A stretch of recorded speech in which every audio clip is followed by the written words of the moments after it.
What's going on, Nerd Nation? It's your boy Chris, joined as always by my guy Miles Davis, back for our fourth live episode here. Missed a couple weeks, had some vacations in there, but we're glad to be back. What's going on, Miles? How's it going? Yo, what's up, Chris? Yeah, like you mentioned, it's vacation time of the year. We all trying to get ours in, but we're back here to talk about some sports, keep y'all updated. So let's get into it. Definitely. We can just jump right in. Like I said, we've been gone for a little while, so I'm excited here. We can't get off this topic. They came out with a new poll this week. 10 NBA GMs and executives. They asked them who's the best player in the NBA. Now there were 5 votes for KD, 5 votes for Giannis, and no votes for LeBron James. I just wanted to get your thoughts on that first, Miles. Come on. If you guys have been listening to this podcast, you know me. Probably one of the biggest LeBron fans you'll ever meet. But like me just being realistic about this, I mean, I think it's kind of ridiculous that LeBron couldn't get one. I mean, people always seem to try and want to take him down off the pedestal when he gets hurt, not as if people are just straight up outplaying him and like from that kind of perspective. So I think it's ridiculous that he didn't get at least one. I can see if you feel Giannis is better. I ain't mad at you. He put on one of the greatest performances I've ever seen in the finals, as good as anything I've seen KD do or LeBron. So I got to give Giannis his respect there, and I can see why some of the GMs and executives voted for him. And Kevin Durant as well. I mean, he had an amazing performance in the playoffs. Team was a little injured. I mean, but we obviously saw he did what he could, and he was pretty much carried this team. So I'm not mad at KD either, but come on, LeBron's got to have at least one. Like don't knock him off. And I'm gonna say this for y'all LeBron haters: just wait until next season. I'm not even going to talk too much. I'm not even going to talk too much. We'll just wait and see. I mean, look, I'm also upset with this poll, but for a different reason. I think KD should get all the votes. I think it's clear. He's the best player in the NBA right now. We all know it. When he played against Giannis, I think it was pretty clear who was the best player on the court in that series. At the time, I don't think anybody would have said Giannis was better. Now, obviously, he did go on the next 2 series. He was great. He did some things, but we all know they were helped out a lot by injury this season. I think that's the only reason that the Bucks won the championship. And even with all that, KD's foot just 1 inch further back. I think we're talking about KD is the NBA champion, and we know this poll would have been unanimous, I should say, at that point. So we'll see. Like you said, we'll see next year. I think at the end of next season, it'll be unanimous that KD's the best player in the league. I mean, I just feel like we always got to remember who KD plays with. I mean, James Harden and Kyrie Irving. Like, can this man just never? I think a lot of fans just want to see him just not be on such a great team. Because I mean, of course, if you're going to put a great player like that on a team with other great players like that, of course he's going to look good, and of course a team like this is going to win. But I don't know. I still think it's more impressive what Giannis did. I think what Giannis did this past playoffs is almost as impressive as anything Kevin Durant's done in his career. And granted, of course, injuries played a part, but that's every single year. So, yeah, I don't know. I mean, I feel like this Giannis championship, that shows where my head is at. It's kind of like the Kawhi championship 2019. I feel like we know they wouldn't have won if it wasn't for all the injuries. So that's just kind of where I'm at. We know, and both times it was KD's team. If KD wasn't hurt with the Warriors, easy dubs there. And then this year, if Harden was, well, that is one caveat I will say. Harden is known not to show up, so we gotta see next year. Was it the injury, or was it just him not showing up? Because I think it was the injury this time, but like every other time, there's no excuse. So we'll see. They also didn't have Kyrie, so I think if Kyrie and KD, I think that's enough to go all the way. So you think they would have won in 2020? I mean, if they were healthy, yeah. I think Kyrie and KD, Karis LeVert, when they had those guys, Jared Allen actually gave them some inside presence. I actually kind of liked the team before they got Harden. Obviously, y'all know my philosophy. If you can get superstar players for maybe role players or, borderline all-star players, I think you got to go get that superstar. So I don't hate the move, but I think Jared Allen is a difference maker, and he's very slept on. 100%. He would have had a lot to deal with the big men on that Lakers team, though. Yeah, definitely. That Lakers team was really good, but they also the bubble championship, man. I mean, the Clippers. We saw what happened in the bubble for them. They fell apart. I still think they would have had a shot. No, they're not meant. They weren't mentally strong enough. They had the talent. I don't think Kobe, MJ, LeBron, like they're not losing to that team. I'm sorry. They're just not. Maybe with Doc Rivers. I think there's a Doc Rivers problem too. But I can't blame the coach that. You can't blame the coach that much though. I mean, they were, as long as they were healthy and they got the two superstars that they try to get in these off seasons, and they got them and they were healthy. Like, it just comes down to your mentality, and they just didn't have it. Yeah, that's true. I mean, I did like how they bounced back this year. So I think some of that should be laid to rest a little bit. I think Paul George. Yeah, they played well. He bounced back in a big way, man. It's tough to do. I got to give him a lot of credit for that, because I don't think in the last maybe 5-10 years, him and Ben Simmons are like, just these last two playoffs, they've gotten ridiculed really hard. Like, Ben Simmons can bounce back in a major way that next year. That would be huge for him. Completely different topic, but just to bounce back when everyone just says you're a scrub. Everyone says you can't get it done in the playoffs. They're calling you Pandemic P. Yeah. Shout out Paul George. I'm sad that Kawhi is hurt. I think that's another team that would have been maybe in contention. Obviously, I still would pick the Lakers over them if they were all healthy. But I think the Lakers going to make the finals. But I can't wait until they play KD. I can't wait. I can't wait for that. If that's the matchup like how I thought it was going to be last year, I just can't wait. And now it's even better because now you've added James Harden and now Russell Westbrook to the mix. Like, this would be back to like Cavs versus Warriors kind of finals. Like, it's got that kind of excitement factor to it. 100%. We need that star power. 100. Yeah, definitely. For sure. But LeBron should have got a vote. But I'm gonna just leave it at that. Nah. He was still in the MVP. He was still in the MVP race when he got hurt. He was still there. Don't sleep on him. I don't know, man. Numbers have been slipping last couple of years. Still averaged 25. That's what he's been doing the last few years. That's all good. 25, 26 about. I take that. 25, 7.7, 7.8 assists. It was 25 and 10 the year before that, though. Led the league in assists, so. Yeah, now numbers slipping. Those assist numbers. They don't have any shooters.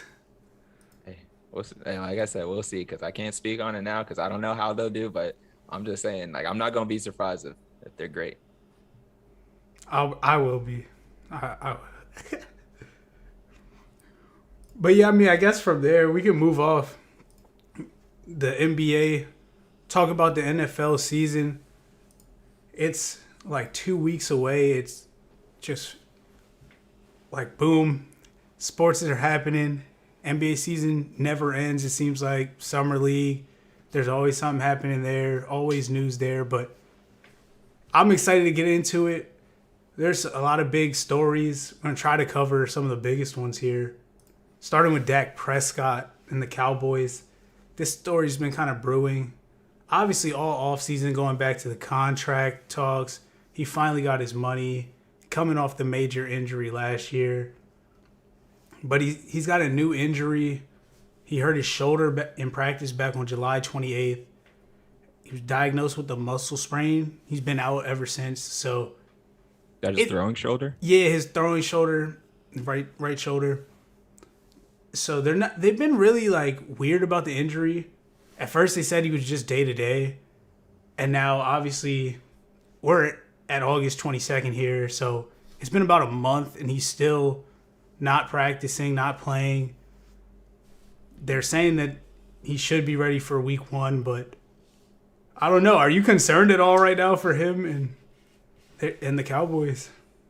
Yeah, I mean, obviously he's kind of like their franchise piece. So, and obviously he had a very bad injury a few years ago, and now that he's got this to his throwing shoulder, which I mean, this is his job to throw the ball. And just me personally, I've had bad shoulder injuries. The tissue damage or just the damage in the ligaments can be hard to heal. So, I mean, I think they got to really be careful with this because like you mentioned, they paid him a lot of money, so they expect him to be out there and be available to the bare minimum. So I think they're going to try and take this as precautionary as possible. I hope they don't rush him back out there because obviously he came off a very gruesome injury, so I don't want to see him get rushed back in too quick and then another bad injury happens. We all know how dangerous football can be.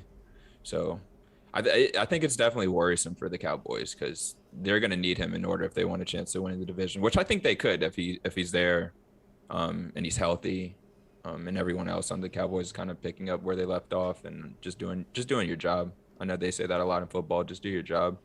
So yeah, it's concerning, I would say, and especially if you're a Cowboys fan. I know I have some friends that are some Cowboys fans. I think we all do. Yeah, I would be a little bit worried. Yeah, no, I feel the exact same way. I mean, it's definitely worrisome. And I also feel the same way, like you said, they could win the division if he's there. Now, obviously, I'm a Washington football team fan. Me too. Trying to be objective and looking at the teams, I do believe that we have the better team right now, and I would pick us to win the division.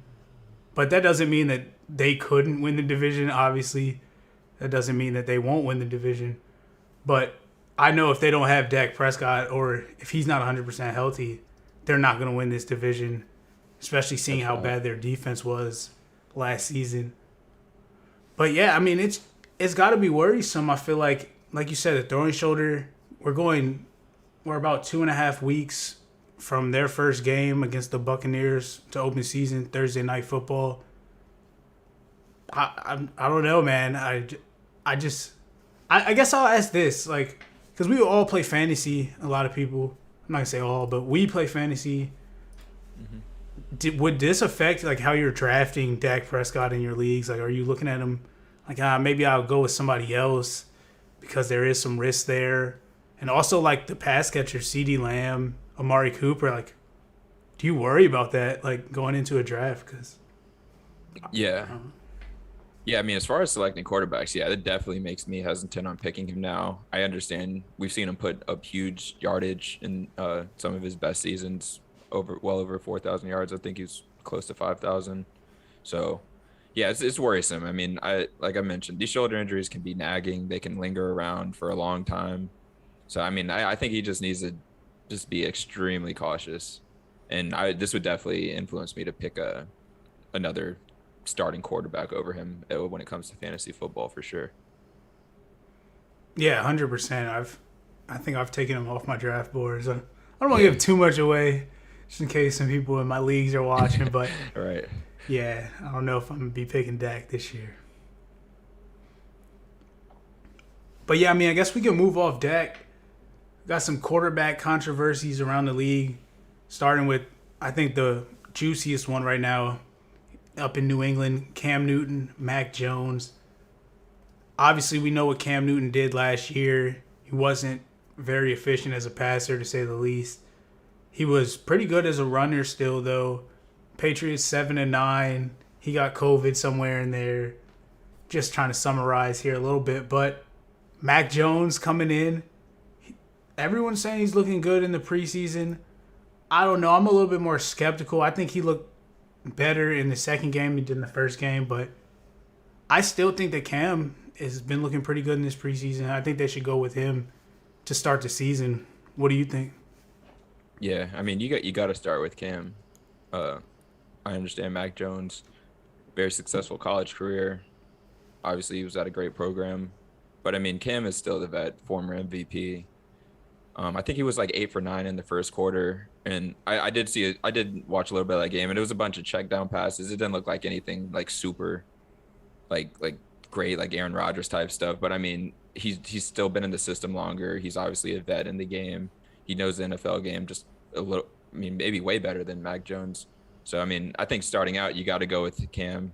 If you notice later in the year he's not doing as well, I think definitely you always have Mac Jones ready for backup, and I wouldn't be mad having him as a backup. Yeah, I 100% agree. I mean, Cam Newton, I still believe in him. I know a lot of people don't. A lot of people who say he can't really throw the football, but I don't know. This man won MVP. I know it was like 6 years ago, back in 2015, but he's still former MVP. Took a team to the Super Bowl. His running ability, I think, is still there. Obviously, you don't want him doing that as much as he's getting later in his career. Injuries have started to pile up just a little bit. Obviously, the shoulder. He had some foot problems a couple years back. So, like you said, I think they go with Cam at first, and I'm pretty sure that's what Bill Belichick has been saying. I think a lot of the controversy has been coming from like the media and just people wanting to see Mac Jones in there. So, I think, like you said, he'll start week 1.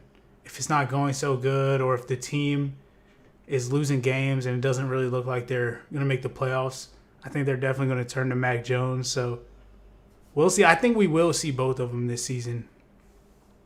Yeah, I would agree with that too. Like I trust Cam, but then like at the same time, like I still feel like he can still gonna float around the average starting quarterback, below average, so he's liable to get a spot taken, in my opinion. Yeah, and it's not like they have the greatest receiving weapons. I know they did go Right. out and sign Nelson Aguilar, Kendrick Bourne. You know, they're average guys, I feel Yeah. like. The tight ends, maybe Hunter Henry's been a little banged up. Hasn't played at all in the preseason, hasn't been practicing, so that was one of their big pickups. He's questionable going into the season. Jonnu Smith's been out there, so they should have more weapons than last year, but I still don't think they have that many weapons either, so I think it's entirely possible he doesn't look that good and they bench him. Yeah, I feel like that's always a story for the Patriots. They just never have any elite receivers, except for that time they had Randy Moss for a couple years. But I'm like, they never always like. I mean, they've had the best tight ends, but receivers, I don't know. Been shaky over the years since I've been watching them play. Yeah, honestly, they drafted N'Keal Harry a couple years ago in the first round, like complete bust so far. Um, yeah, it's been bad for their receivers to say the least. Yeah. But yeah, sorry, but yeah, we can move off of the Patriots quarterback situation. Talk about the Bears quarterback situation a little bit. They've definitely been in the news. The Bears are a team. They signed Andy Dalton in the offseason, but then they also moved up in the draft to pick Justin Fields with the 11th pick. So obviously there's excitement there with Justin Fields, first round pick quarterback out of Ohio State. The fans want to see him in there. The organization, just from the beginning, has said that it's going to be Andy Dalton at the beginning of the season, which, unlike the Cam Newton situation, I kind of disagree with. And now seeing these first 2 preseason games, I think Justin Fields has actually looked really good. He's shown his running and passing ability in both games. I think he's just flashing off the screen, showing why I thought he was going to be a top 5 pick. And I think he should start week 1. What about you? Yeah, I don't think that's crazy at all. I think Andy Dalton had a really long time to kind of prove himself and like maintain his starting position. I mean, obviously he's played on the Bengals for a lot of years. Now he's in a new place.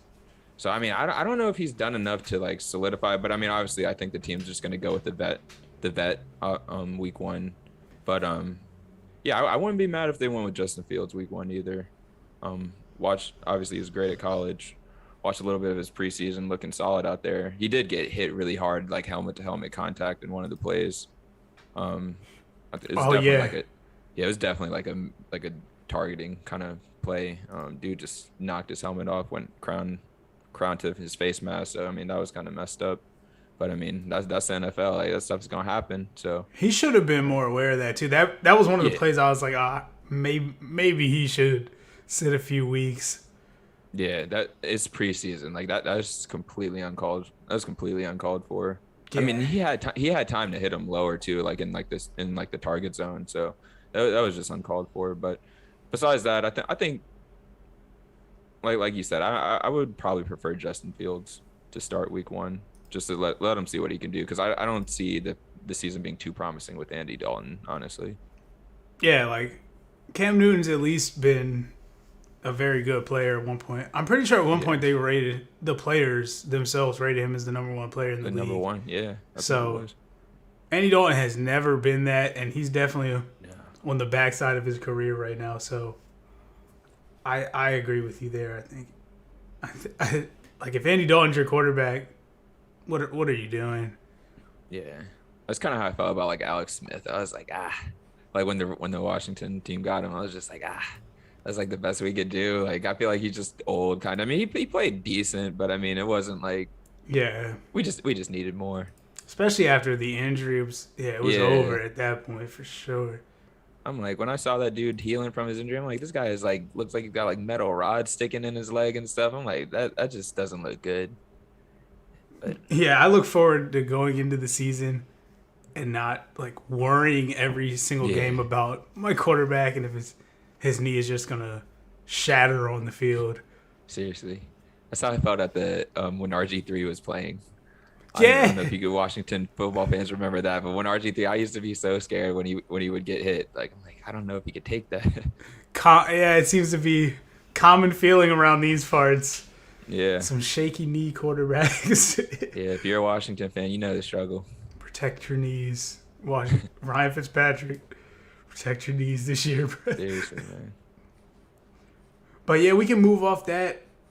Talk about some other news around the league. I think this one's a huge story because has big implications for multiple teams actually. But Carson Wentz, quarterback for the Indianapolis Colts, along with his teammates, guard Quentin Nelson, who's one of the best offensive linemen in the league, and their starting center Ryan Kelly, all set to return to practice this week. The first two, Carson Wentz and Quentin Nelson, they had some foot injury. It was supposed to be a 5 to 12 week injury. I think they both had to get surgery, like a minor surgery in their foot. So they weren't supposed to be ready for week 1 from that timeline, but it looks like they're gearing up to go week 1. I said it has huge implications for them. Obviously, the Colts need their best offensive lineman and their starting quarterback. We've seen Jacob Eason along with some other guys in the preseason for the Colts. I haven't really watched much of them, but these guys are backup quarterbacks at best at this point in their career. They haven't proven anything at all. So even though I'm not the biggest Carson Wentz fan, he's definitely better than those guys. So getting him back is going to be huge for the Colts. And I wanted to bring up, too, it's huge for Alex's Eagles because if he starts 70% of the games this year, the Eagles will get a first-round pick from the Colts instead of a second-round pick from the trade this year. So any thoughts on that whole situation? Yeah, not too many thoughts on the Colts. I'm not gonna lie, I don't really pay attention to the Colts ever since Peyton Manning stopped playing for them. But I mean, obviously, I think they were good last season, right? Yeah, they made the playoffs. Yeah, they were a solid team. Yeah, put up a tough gotta game watch out against for the them. Bills in the playoffs. Mm-hmm. Yeah, so I mean, I know they got a good running back. Gotta watch out for the Colts. Yeah, I mean, I just still have yet to see what Carson Wentz can do. I mean, he did have one great season with the Eagles, then kind of started to fall off. I know injury kind of hampered him, but I mean, he's just one of those situations where we'll see when we see. I think he can be good enough for the Colts for them to continue where they're at least make the playoffs. So, yeah. Yeah, that's kind of where I'm at with it too. They definitely need him. I think between them and the Titans, that's who's going to be fighting for that division down there. The other two teams, the Texans and the Jaguars, we don't really expect much from them. So Nah. I still think the Titans would be the favorites, even with healthy Carson Wentz, healthy O-line. But they got a shot this year, so we'll see. I mean, Titans got Julio now, though. They can Yeah. just get them in the ball. They're gonna be serious, yeah. Yeah, that was a big move. We can talk about that for a little bit. The Yeah. Titans, obviously, like you said, they picked up Julio in the offseason. They still have A.J. Brown, who's an emerging young wide receiver, one of the best in the game. Derrick Henry, who we all know, over 2,000 rushing yards last year. He's a man among boys out there. I could talk about Derrick Henry for days. Seriously. The stiff arm on Josh Norman. That had to have been the nastiest stiff arm in NFL history, or at least up there, top 5, no questions. Yeah, like he really just threw a grown man to the ground, like he's a piece of paper. 100, yeah, dude. Like that guy Josh Norman lifts weights and works out, and Derrick Henry treated him like he was a child. Dude, and if you seen Derrick Henry's teammates' reactions on that play, they were all just laughing at Josh Norman. I was like, that's just embarrassing. They were just sitting there laughing at him. Like, oh man, they clowning this dude. But yeah, but I mean, do you have any thoughts on the Titans? Obviously, Ryan Tannehill with quarterback position. Defense wasn't the best last year, but they weren't terrible either. Do you think this team could make a Super Bowl run or anything like that? Super Bowl run? No. Deep run in the playoffs, I do think they could. Because, I mean, obviously, you just look at the talent. You have arguably the best receiver in the NFL, and you have arguably the best running back. And we saw the type of season Derrick Henry came off of, and it doesn't look like any team has an answer for him at this point. You just can't do anything with him. He's going to get his yards, get a touchdown probably almost every game, is what it is. And I mean, Julio, I don't know, somehow they can get this man the ball in the end zone. I know that, like, obviously he hasn't been bad in the past years in the end zone, but I feel like he should have been getting in way more over the years, and he's been putting up big time yardage. So somehow Tannehill can get this man the ball in the end zone. They're going to be a scary team to deal with offensively, and just based off of those two players right there. So I think they can make noise. I don't think they could beat the Chiefs in a high leverage playoff game. I mean, now the Chiefs with Patrick Mahomes, they've been to the finals or the championship too much. They have the experience, and obviously each year they're going to know more, they're going to learn more, and they're keeping a lot of their key players. So I don't see them getting past the Chiefs. I still think the Chiefs are probably going to go to the Super Bowl again, barring any major injuries. But yeah, I think the Titans could definitely make some noise in the NFL. I wouldn't be surprised if they did get to the Super Bowl, because in the NFL, it's one game, a lot of things can happen. So yeah, that's a good point. I'm kind of with you on that. Like, they could do it, like you said. Yeah, I don't think so.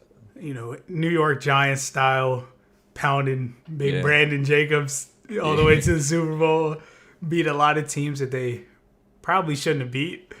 But I would definitely put the Chiefs still over them. I also still would pick the Cleveland Browns. True. They have Nick Chubb themselves, also with Kareem Hunt. Beast. Yeah, he's like a Derrick Henry light. Yeah, I feel like people don't even talk about him as much. Like, that dude is a monster. Yeah, he could easily lead the NFL in rushing. Like, that wouldn't surprise me at all. But I think they have a better defense than the Titans, and they still have Odell, Jarvis Landry. I mean, if they can stay healthy, they have some solid tight ends there too, a good O-line, and yeah, I think those two teams, the Chiefs and the Browns, right now, I would definitely take over the Titans. But they're going to be good, man. I think they'll make a run, like you said. It's like, who would have thought the Browns would be the team to come up in the AFC? Like, after all these years of just terrible football and stuff, like, they're the team that's probably going to emerge with the Chiefs. I mean, Chiefs are always going to be there. So yeah, I literally watched a video today, and it was talking about how different the NFL is from 3 years ago. And I don't know if you realize, but 3 years ago, the Cleveland Browns were 0-16. They didn't win a single game. And there's people now talking about they could go to the Super Bowl and potentially win the Super Bowl. So they have the personnel, and like you mentioned, their defense is solid. If they can just execute, just not turn over the ball, they're going to be fine. Yeah, definitely. I mean, I feel like shout out to their organization. Yeah. Should have probably looked up who the GM is or something, but that's got to be one of the best jobs to go from worst to at least almost first in 3 years. So, but yeah, I mean, we can move on, talk about a couple more stories here. I just wanted to give this quick news update. Packers pass rusher Zadarius Smith could potentially miss week 1 with a back injury. That was from the coach this week. He was their top pass rusher, led the team in sacks last year. So he's a pretty good player. I think he's made a couple Pro Bowls. I think I literally just wanted to bring this up to also talk about Aaron Rodgers because, Yeah.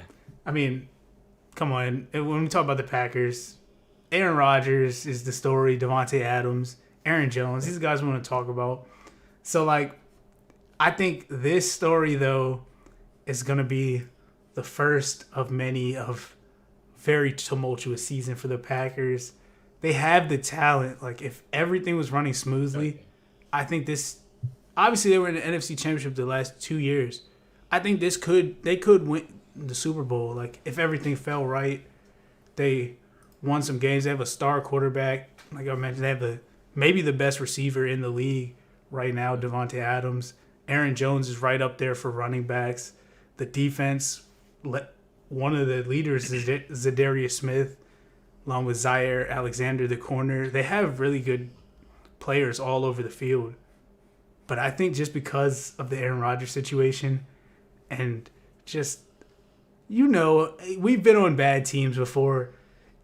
And sometimes when everyone's just not all the way sold in, things that you take for granted and players that are better than how they're playing don't play up to that. So, Yeah. Look, I'm predicting that the Packers, at best, first round playoff exit this season.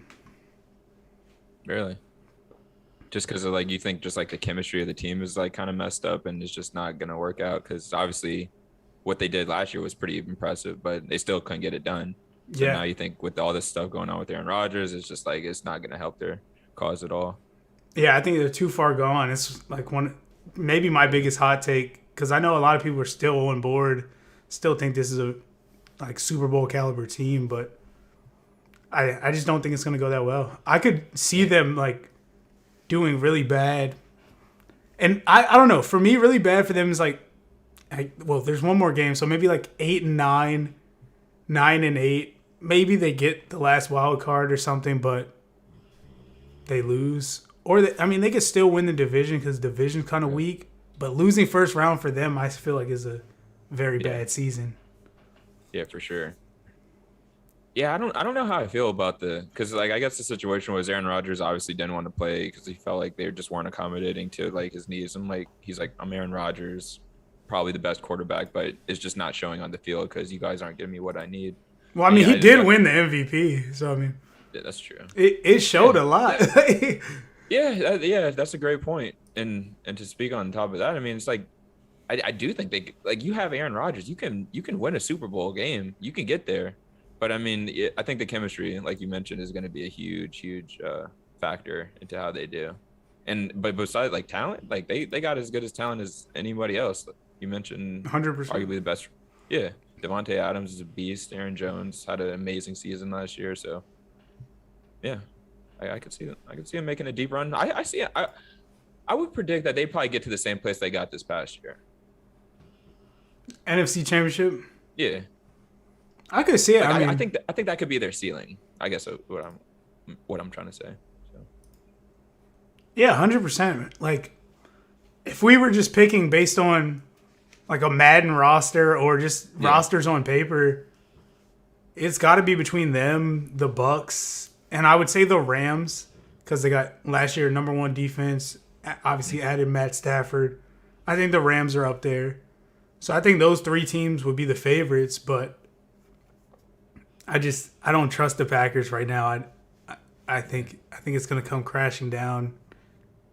Yeah, Buccaneers. That's just going to be a hard game because they pretty much got everyone back, defending champs. So yeah, that's what I was saying. The ceiling, I just don't see him getting to the Super Bowl. And it's good that you mentioned the Rams as well because they arguably have one of the best defenders in the league, in Aaron Donald. So they always have an opportunity. And I think Matthew Stafford is going to be better for the team. Personally, because I just think he's a better quarterback. So I'm actually kind of excited to see how they play too, because I think they'll be really, really high-powered offense as well. Yeah, definitely.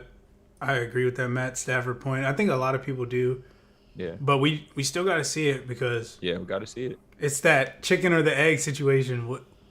Was he just putting up a bunch of stats because they were always losing and the team is bad, or is he a good quarterback but they just never had anything around him in Detroit, so that's why they lost?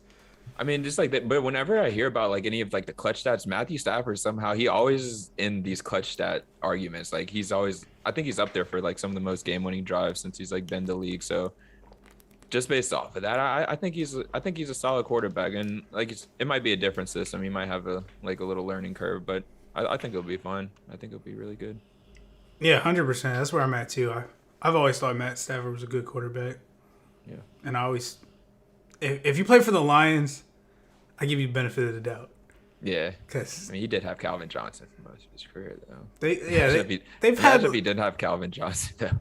Yeah, they've had some of the, like arguably some of the best players at their position. Barry Sanders, Calvin Johnson, and they could barely make the playoffs. Galladay was really good. Galladay was really good for them. Yeah, when he played for them. Yeah, they always seem to have like one guy that's just a stud, and the rest of the team is just awful. So the Detroit Lions, it used to be them and the Browns, but now it's just them. But yeah, I mean, I got a couple more NFL themed questions here. Just want to get your thoughts. First off, what team are you most excited to see this season? Obviously, I'm Washington. What? I still can't get this name right. Like Washington football. It's just so weird. I just want to say Redskins every single time. But besides, I'm most excited to see them. But as far as like a talent, I'm actually really just excited to see how the Titans work out. Because Julio Jones, I'm like, maybe he's in a better situation. Maybe you can really see like his full potential. I mean, but it's like I always thought he should have been good on the Falcons with Matt Ryan. Matt Ryan's an above average quarterback. He obviously had great numbers there, but just they couldn't get over the hump for whatever reason. But I'm mostly excited to see the Titans. I think they're going to be extremely dynamic offensive team, and I think that's going to be the most fun. Those are going to have the most fun players to watch. So. Yeah, I'm definitely excited to see the Titans for sure. Like you mentioned, Washington football team fan. See, I almost did it too. But I mean, for me, the Rams, man, like we were just talking, Matthew Stafford, I just am so excited to see how that translates. I think that was the one team that was really good, but they were missing that superstar quarterback that could really take them to the Super Bowl, really win the big games that they need, make some of the big throws. Jared Goff was a solid quarterback. I'm not going to say he was bad because I do think you can win football games with Jared Goff, but I don't think Jared Goff is going to win you that many football games. Yeah. So I definitely got to go with the Rams. I want to see if they're legit or like we just said, was it all a fluke for Matthew Stafford? Yeah. But yeah, I mean, next question, NFL player you're most excited to see this season? That's tough. We've already seen this guy play in the NFL, but I'm excited to see Saquon Barkley again because I feel like he was just going to be that player that was just going to be. I can't say it now, but I mean, he looked like Barry Sanders to me in a way, just kind of like the way he moved on the field. Not going to say he's going to be as good as Barry Sanders, but I'm excited to see Saquon Barkley because I used to watch him in college at Penn State, and he was just amazing, and he just looked like his talent was going to translate well on the football field, and I just sucked to see him go down with his injury. So I'm excited to see him. Hopefully, he has a bounce back season. Yeah, no, that's a really good pick. Honestly, I hadn't given this question too much thought before we got on here, but I am excited to see all the young quarterbacks from this draft, but in particular Trevor Lawrence. Got to mention him because he was the number one pick, obviously, but since John Elway and Andrew Luck, have been the only two quarterbacks that were rated higher than him. Oh, and Peyton Manning. I'm sorry, can't leave out Peyton Manning. But those three coming out of college, the only ones rated higher than him.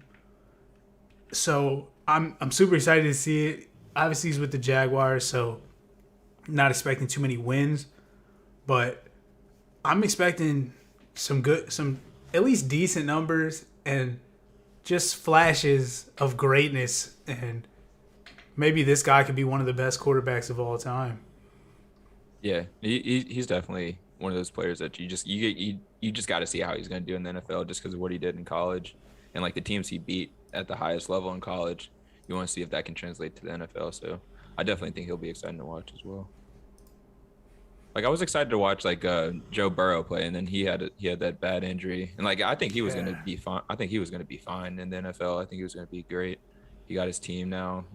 That Andy Dalton's not there, so it just sucked to see him go down. Hopefully he can bounce back. Yeah, that's another good one too. There's a lot of guys like that coming off injuries, like you said, Saquon. Even just a guy like Justin Herbert, who's second-year quarterback. He was really good last year for the Chargers. Now we want to see, is this guy a franchise quarterback? He was the sixth pick in the draft.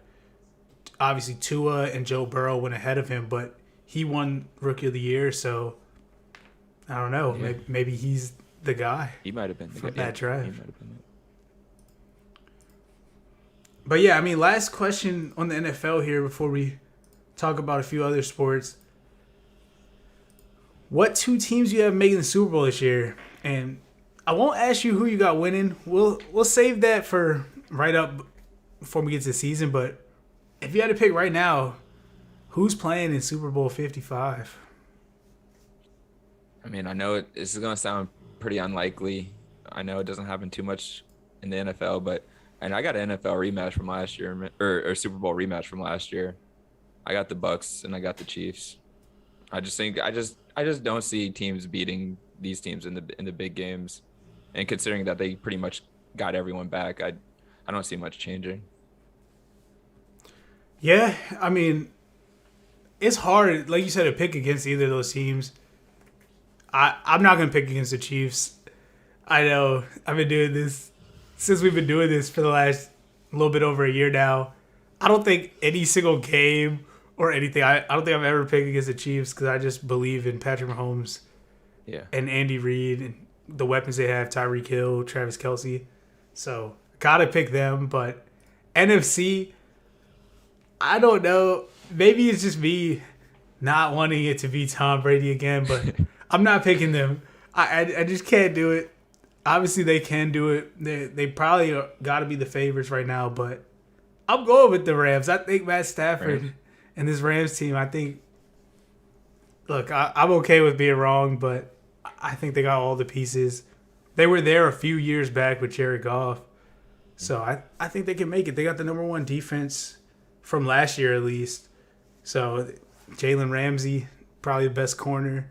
Aaron Donald, definitely the best defensive lineman ever. It's pretty much consensus. So I think they can do it for sure. Yeah, that's not a crazy pick at all. I think that's definitely a possibility. Like you mentioned, they just have a strong team. So, and we've seen in the NFL many times, it's just one game. They just have to put it together one game if that happens to be the matchup with them and the Bucks. So. Yeah, I think that might be the first time I said it out loud this year. But yeah, go with the Rams. But yeah, from there, I mean, we can move on. Talk about some other sports happening around the world. Olympics are over, but track and field, it's not stopping. There's more meets going on. So you can take it away. Let us know what happened this past week in track. Yeah, just going to talk about the sprints. Not going to get too deep into it, but Prefontaine Classic is either still going on or it already happened a few days ago. Still can't remember for sure. But this is pretty much like the highest level track meet, like kind of in the US, where it's just like open for anyone. If you can run the times that qualify you to get in this meet, you can run. And this is this is done out in Oregon. I think if you know anything about the Oregon culture, they're all about speed out there. Got a great stadium to run in. It's like one of the best venues to run in track in the United States. So this is going on. Couple incredible performances, and I also want to mention Sha'Carri Richardson. I know she was a big name in track and field. Let's just talk about her first a little bit. She ran. She made it to the women's 100-meter finals, and she was looking confident. Had her hair looking nice. Had the makeup, the nails. Had it all going. But the results, dead last. And I'm sure if you seen social media, she was getting kind of clowned. Yeah, she got pretty much dusted by everybody. I think we all expected her to like be in the medal positions, but she didn't make it. And then this is something that kind of just bothered me personally after the race. They asked her to do an interview, and I'm like, how do you ask a person that got last to do an interview? Like, Right? Shouldn't they be interviewing the winner? yeah, no one wants to hear about the person that got last. Like, I'm sorry, I don't know why. And she was talking a bunch of junk on. She's like, if y'all want to doubt me, and she's like cursing on live TV and stuff, and just sounding real like boastful when she just got like humbled by all these other athletes. So I don't know. She kind of rubbed me the wrong way. I definitely was a fan, but now I don't know. I might still be pulling for these Jamaican women that are still dominating the 100. Jamaica went 1, 2, 3 again. But Elaine Thompson ran 10.54, which is insane time. I mean, she's scaring the world record, which hasn't been broken since I think like the late 80s or early 90s. Flojo, if you guys know about her, she ran a 10.49, and Elaine Thompson ran a 10.54. She's so right there. Yeah, she's scaring the world record. So I think she's going to get it eventually. Had Shelly-Ann Fraser-Price still running strong at her age. I mean, she's been doing this for a long, long time. Still ran a 10.73, which is that's just ridiculously fast. And then Sharika Jackson, another fellow Jamaican, got bronze, 10.76, crazy fast. Men's 100 meters, Andre DeGrasse took the win. He ran a one-dated 9.74, which is still, they're going to add a little bit of time just because the wind was too much for a legal time. But because it was pushing them, like propelling them a little bit. So they like add on when like the wind's over the limit. But anyways, he ran a 9.74, which is crazy fast. He's always been at the top. He's from Canada. He's always been at the top, but can never win because obviously he's running against Bolt all these years, and no one's beating Bolt in his prime. Right. Yeah, and then just the men's 200, Noah Lyles, fellow American, ran 19.52. If you know 200 meter times, that's insanely fast. I think it was like the 4th or 5th fastest time ever, or somewhere in that range, 4th or 5th. So I'm glad to see an American back on top in the 200. Yeah, and that's pretty much it for track. I mean, obviously there's other great races, great athletes. Athing she's another fellow American, dominated in her 800. So that was great to see. America's out here representing still. We got a lot of good up and coming athletes, so keep your eye out for them. But I still think Elaine Thompson, hurrah, she's had the best performance. I mean, 10.54. She'd be beating most men with it. She's beating most men with that time. So just to put that in perspective. Definitely. Yeah, I mean, I will just touch real quick on Sha'Carri Richardson. I'm with you. I didn't really care for the interview. I do think I will say take a sip of water. What I'm trying to say,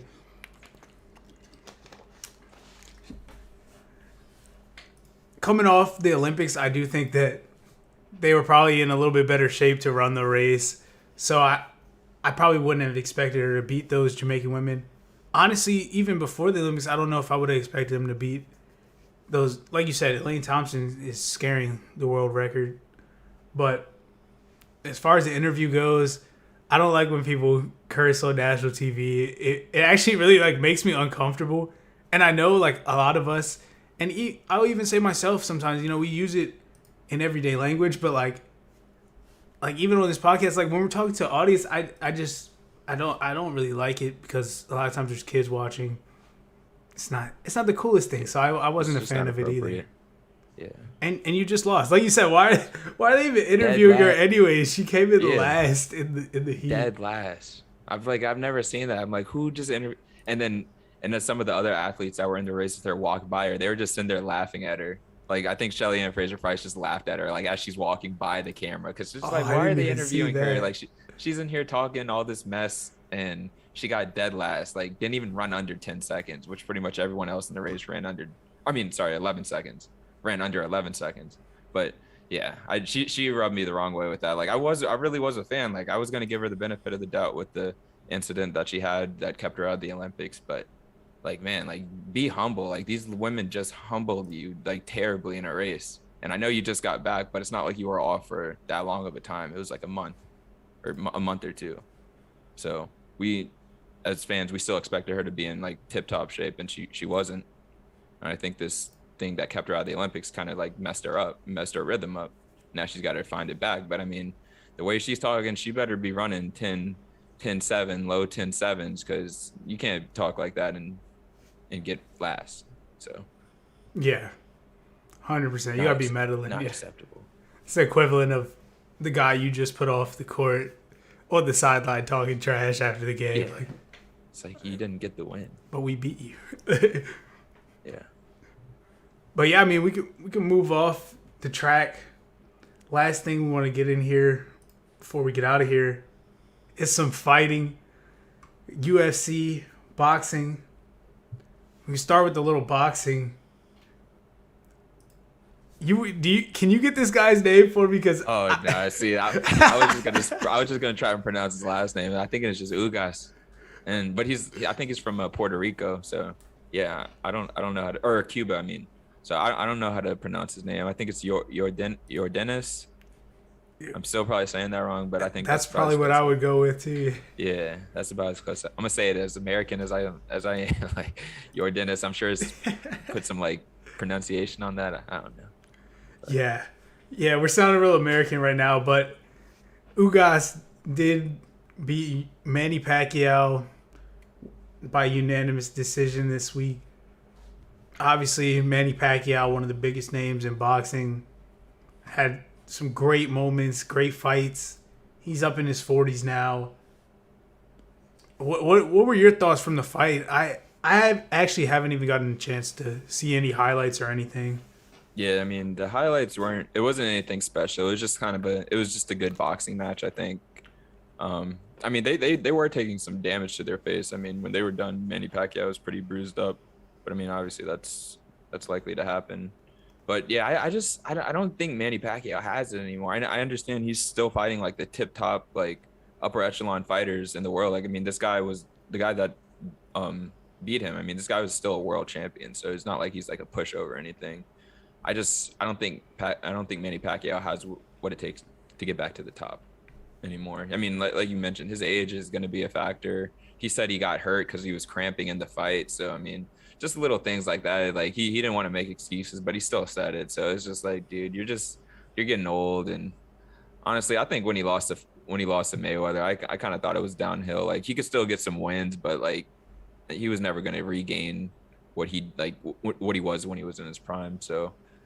And I think during his interview, he said it was like 60-40, whether he retires or not. So I think he kind of has his mind halfway out of the ring. So, yeah, I agree with that. I mean, like I said, I didn't see this fight yet or any highlights. I'm sure I'll go back and watch at some point here. But, I mean, leading up to this, I wasn't really excited for this fight. So, no. I mean, Manny Pacquiao. I think he was supposed to fight Errol Spence Jr. That was the main fight, but then I think Errol Spence had an eye injury, which took him out. Yeah, I mean, and he would have got destroyed. Yeah, I was gonna say honestly, after he if you're losing to this guy Ugas, who look, I'm not disrespecting him. I'm sure, like you said, world champion fighter. He's one of the best in the weight class for sure, but. We're talking about Errol Spence. I don't think that would have been gone. I don't think that would have gone good for him. So I'm kind of glad that fight didn't happen just for his sake. I do think he should probably retire, which is sad. Obviously, anytime someone has to retire, but for me, it's also sad like watching especially fighters when they're past their prime, because I get nervous for them out there, man. They don't have the same speed, the same accuracy with the punches. It's just And these young guns are always coming up, man. There's always going to be some young lions. Yeah, 100%, man. Like Anderson Silva, like, sorry, no, go ahead. No, go ahead. Go ahead. No, I was about to say Anderson Silva was going through the same thing. Like he was one of the greatest UFC fighters ever, and you watch his last few fights. I mean, this dude's getting knocked out, like busting his leg up. I mean, he just doesn't have it anymore. And I'm like, dude, you're just getting beat up. And even the UFC president, he's like, dude, this is your last fight, whether you win or lose. Like, I'm not gonna keep letting you fight in here. You're like, you're already a legend. Like, it's not worth it anymore. You made all the money you can make, almost. Like, so. Yeah. That's a good point that you brought up. Yeah, I think Anderson Silva's doing some boxing stuff now. I think I did see that.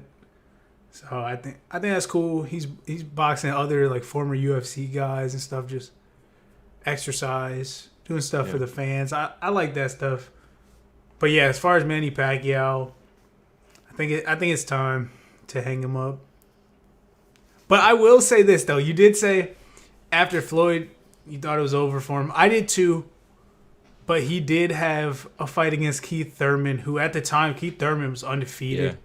And he beat Keith Thurman pretty convincingly. I was shocked because I thought it was the beginning and the end then. But that fight, I was like, maybe Manny Pacquiao can keep doing it. So true. I got it. I just wanted to bring that up, give him some credit for that. It's a good point. Because he's done it for a lot longer than I thought he would, for sure. Yeah, I mean, dude's got like 60-some wins on his resume. Like, that's crazy. Yeah, most people don't even have that many fights. Like, that's a lot of fights. Seriously, it's a lot of times you get punched in the head. Oh, probably tens of thousands, hundreds of thousands. It's crazy to think about. But we can talk about the other news from the boxing world. Maybe even bigger news. Tyson Fury, Deontay Wilder 3. These guys are set to fight a few weeks here. This week, Tyson Fury, when asked about Wilder and his trainer, he said, quote, "You have a loser training a loser." So, what are your thoughts about this fight, man? Who do you think wins this trilogy fight? Yeah, so I actually listened to Tyson Fury did this interview about a month or two ago, but I was just happened to be listening to it today. And like this, I'm not even gonna lie. This man Tyson Fury is just like this dude Deontay Wilder. He's just boring news, man. I think he's honestly like he might just steamroll him again. he might steamroll him again. I want to see Wilder win, but like I don't know. Like it doesn't seem like Tyson Fury even takes Wilder seriously anymore. He's like, this dude can't beat me. Like y'all seen what I did to him. He started making all these excuses, and I'm just gonna do the same thing again to him. Because I think Tyson Fury is originally supposed to fight Anthony Joshua, and he's just starting to really tick me off because he keeps ducking Wilder and Fury, and I'm like, dude, this was to fight. Yeah, no, that's supposed to fight these dudes years ago. I think that's why Tyson Fury's kind of like over this fight. Yeah, because like you said, Joshua was supposed to fight either one of these guys so long ago. Never happened, and now they were actually about to fight, but then Deontay Wilder had a rematch clause from the last fight, so like legally he has to fight Deontay Wilder, which sucks now because I'm with you. I gotta go with Deontay Wilder, the American. He's the more exciting fighter in my opinion. His knockouts are unrivaled. I mean, maybe. Name escaping me. Tank Davis, Gervonta Davis. I was going to say maybe the only other fighter right now that their knockouts are just too exciting. You can't miss a single fight from either of them just because you know at any time that one punch could just lay someone out. But with that being said, like you said, Tyson Fury just looked like the better boxer last time we saw him. And he's a bigger man. Yeah, that's what I was going to say. Yeah. He looked like he was just too big for Wilder to handle. And he's just leaning on him, just putting his body on him, carrying his weight. I'm like, that's a lot to do. You gotta get hit by this 270, 80-pound man while he's leaning on you and still put up a good fight. I mean, that's tough. And I think that's really the only way to really beat Wilder, because you can't just let Wilder sit on the outside and just try and pick you apart, because eventually he's going to connect. He only needs to connect on one. So I think Fury's got the remedy to beat Wilder. And I just like, unless Wilder just like increases like actual boxing, not just like his like pure punching ability, I mean, it could be the same because when you watch that Fury and Wilder too, like it still didn't look like Deontay Wilder could like box that well. It just didn't look like he had a deep enough bag, or like he didn't have enough counters to deal with someone like Tyson Fury. So I don't know, but I'm starting to get ticked off. Anthony Joshua needs to fight one of these guys like soon because I'm gonna start saying he's ducking them now because I know they Yeah. with all these separate promoters, it's hard to like make these fights sometimes. I get that, but The main man, problem with boxing. yeah, and that's why the UFC is better than boxing now, is because you have one promoter and he's gonna make the fights that need to happen. So, Yeah. Real quick but though, before we move off of them, do you think Anthony Joshua would beat either one of these guys? no, Because I don't think he beats either one. Because I mean, he lost to Ruiz. Yeah, Andy I mean, Ruiz. it could have been a lucky fight for him. I'll give him that because when they refought, I mean, Joshua kind of like crushed him and like he couldn't do much. But I think but he just still, didn't take him serious, honestly. yeah, I agree with that. But I don't. Oh no, I I got a feeling, It's- man. I feel like Anthony Joshua was soft. Like Yeah, I feel don't know he's how not to like fighting- explain that with that. Like, because Yeah. I've been other than the Ruiz fight when Ruiz beat him, knocked him out. There's like no other evidence, but the way he moves and just like I don't know, man. Maybe he's Yeah, a good boxer though. So he's good. we'll see. I gotta see how tough he is. I just feel like for some reason I feel like he's only got like 20 wins or something on his whole resume like professionally. So I'm like, okay, he's not even fighting that many people. So now we gotta look at who he's fighting. I'm like, who has he fought? I couldn't even name anyone that he's fought besides Ruiz, the guy that beat him. Oh, he did. I think he fought Klitschko, but Klitschko was at the end of his career. But yeah, that was after Tyson Fury had already beat him, took his belt. Yeah, true. Yeah, and that made Tyson Fury the lineal champion. Yeah. And now Tyson Fury. Now if Joshua could fight him, Tyson Fury might be able to unify all these belts. But this man, Joshua's keeping these Jones in Europe, and he's not trying to come to the States and fight. So like, come on now, like. Yeah, that's the three we want to see. I mean, Yeah. like you said, if Tyson Fury beats Joshua, I think that's the best thing for boxing. Or even if Joshua beats him, I just think the two of them fighting, we need to see who is the best because there's been the talk for too long and we can easily solve it. Seriously, just step in the ring for 36 minutes and just let's see, let the hands fly. Yep. But I thought that quote that Fury had, where he said, "You have a loser training a loser," and the way he was said, he was just kicked back in his chair. He's like, "Man, I'm not even worried about this clown, man. I'm about to steamroll him again, and y'all are just gonna be like, all right, yeah, that was pointless." Yeah, no, dude, Tyson Fury is actually like one of the funnier fighters. All of his interviews and like his pre-fight hype stuff when they're doing their face-to-face and the press conferences. I feel like most fighters are all like rah rah, like yeah, I'm gonna go in there, like they're like all trying to intimidate the other guy, and he's just like sitting back laughing, like, oh, like look at this guy here, man, like I'm good, like I'm not even worried, like yeah. Seriously, he reminds me of a McGregor a little bit, just because of like they're both European and just like their accents are just like it makes them just so fun to listen and like to hear them talk trash. But. Yeah. Definitely, that's a good comparison for sure. But yeah, we can move off that. Talk about a little UFC action that happened this weekend. You could take it away. Talk about the fights. Honestly, hasn't been much going on in the UFC.